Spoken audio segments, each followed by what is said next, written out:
Happy Wednesday, everybody. Welcome to end of day update. And we'll start with S&P 500 SPX cycle chart.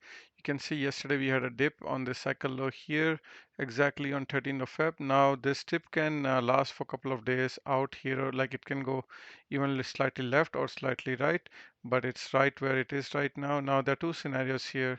First scenario is what I'm showing you there, and the second scenario is this could be a lower high before we go lower and then bounce. Okay, and the first scenario is already mentioned here, so this means this yellow line is already happened yesterday and now we are heading higher. All right, so there are two scenarios here. I don't know which one is gonna play out, but I think it makes more sense for green line to play out because we still have a little bit of time left. So we have until end of Feb to top out. So I think it's quite possible we get another little dip here before we go higher.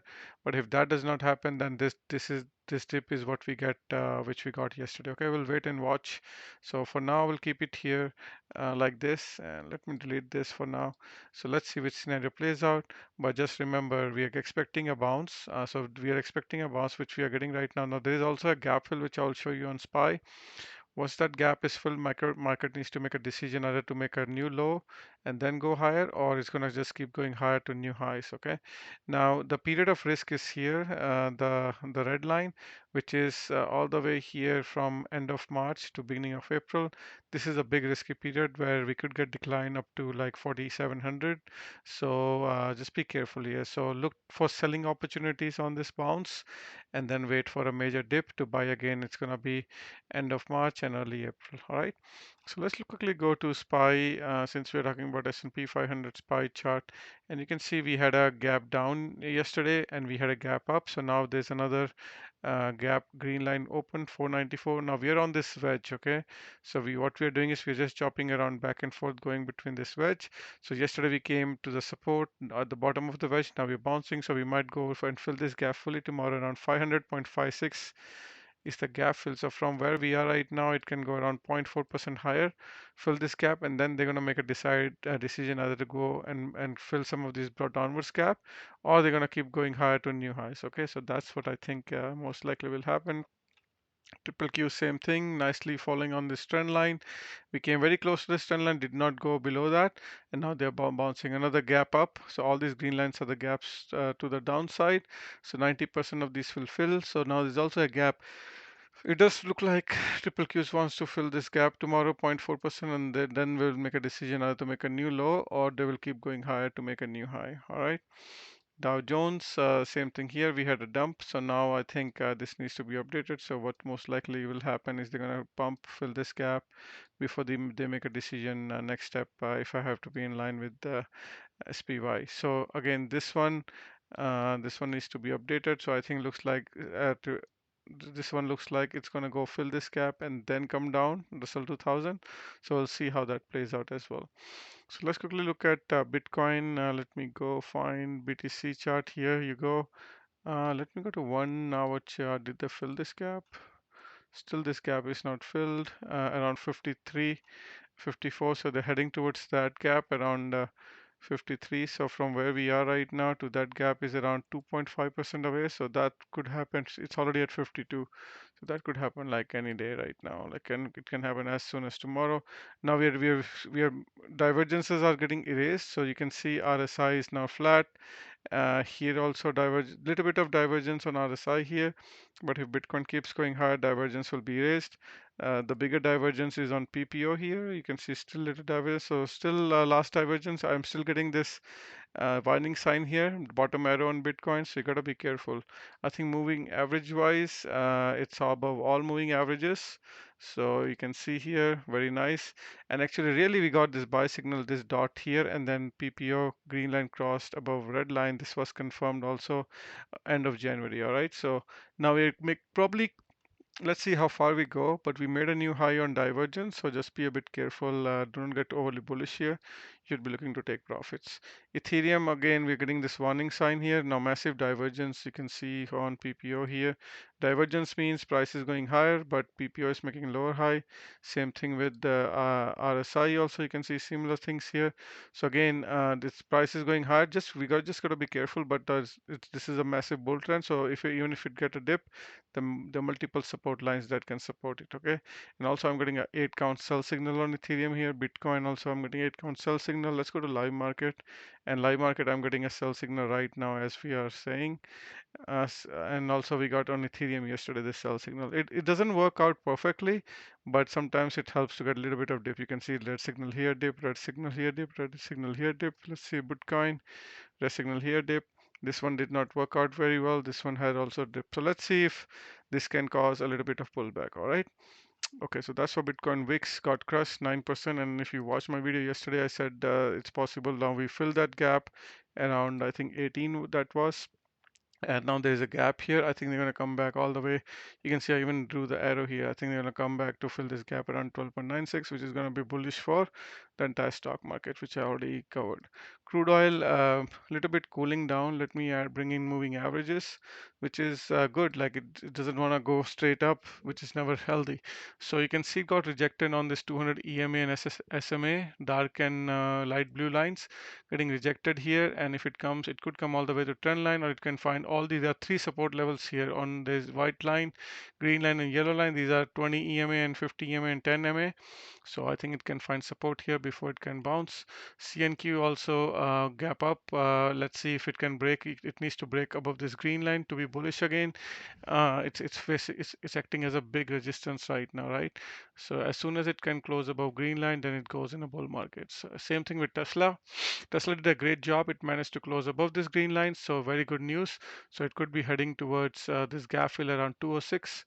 So from where it closed today, I think it's going to get ready to fill this gap around 9% away. And if I go to weekly chart, let's see how it looks like now. So weekly candle also getting a 7 count buy signal here. So which is also a good news. So let's see. Hopefully this week will end bullish and we could get closer to the next challenge is this downward sloping white line. As of now, it's around 193-ish. Okay, we'll see how it goes. Apple a little weak, but still holding support on this blue line, which is 200 SMA. Apple is world's biggest stock, and algorithms are basically tuned as soon as any touches. Sorry guys, any touches on this blue line, algorithms are tuned to bounce. All right, so that's what it's gonna happen. Gold getting a check mark 9 count buy signal right now as we speak. Every time we get a buy signal, we bounce. So I think gold is trying to form a bottom here around 200 SMA. Silver also you can see nicely came on this trend line. I don't have a buy signal yet, but also it's going to do whatever gold does. Natural gas also getting a 9. You can see today getting a buy signal, a 9 count buy signal.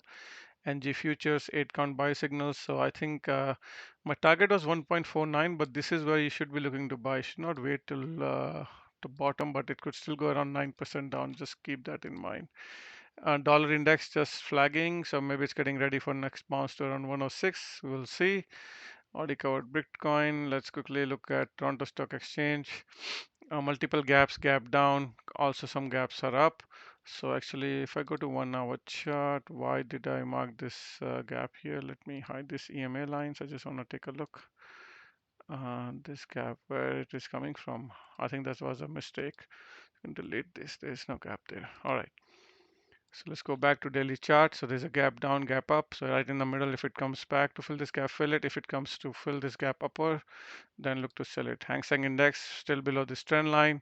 Wait for it to break, and let's keep moving. Copper also by the dip. I think it can come getting a buy signal, but can still come a little bit lower. So if it comes around 3.6, look to buy. Palladium massive bounce today. Let me bring in moving averages to see how it's looking like. So Palladium had a massive bounce close above green line for the first time. Let's see if it can hold. Soybeans in the buy zone. Sugar flagging, finding support on this 50 SMA. Let's see if it can bounce from here. Wheat, little bit weaker, but again, just going sideways for so long, just building energies. You have to wait for really this blue line price action to close above this 200 SMA to be bullish again. Corn also getting a buy signal here, 9 count buy signal. Let's see if it can bounce tomorrow. And a biggest gold stock getting a buy signal as well here. Newmont Mine, gold miner GDX also getting a buy signal here. Um, Also multiple gaps to the top. So I think all these miners are getting buy signal along with gold. So that's an indication for you to be bullish on gold miners. And sorry guys, Netflix also making a new high, but with divergence, not interested in actually any of these tech stocks. They're all at like all-time highs. I'm never interested in things which are at the top. I want to buy, Google is still okay, but I want to buy things which are at the bottom. Snowflake's also new high.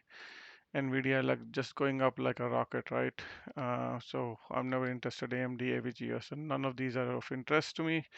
Shopify also had a bounce, but let's see if this bounce can fill. There are all these green lines to the downward side to buy. Okay, so that's the update for today. Let me show you zones before I end this video. So let me hide this line and let me go back to extended hours and I can get rid of this RSI because I don't need that anymore. Right, so let's look at levels this morning, and let me also hide this indicator, the top and bottom finder. Okay, so S&P 500 came to sell zone, very close to buy zone, and now it's in the middle. Right now it's right in the middle. MNQ Nasdaq is also between sell zone and neutral zone. Dow Jones is in the neutral zone. Russell 2000 is near sell zone.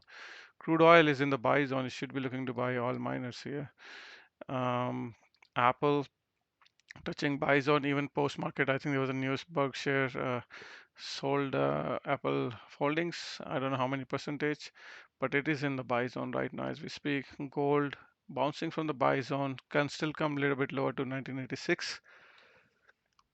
Silver is near sell zone. Natural gas is in the buy zone. NG futures also in the buy zone. Dollar index near neutral zone. Bitcoin in the sell zone. Ethereum in the sell zone. What else is here? Toronto Stock Exchange bouncing, nice bounce from the buy zone. Hang Seng Index just chopping around in the neutral zone. And copper in the neutral zone. Palladium had a massive bounce now near sell zone. Soybeans in the buy zone. Actually, I'm gonna delete this. It's not clear. Sugar bouncing from the buy zone. Wheat in the buy zone, and corn also in the buy zone. All right, guys. Hopefully today's update was helpful. And if you're still here, hit the like button, subscribe, and share with your friends and family. And if you want to know about these zones, you can subscribe to my YouTube channel. Okay, guys, have a good one. I'll see you tomorrow.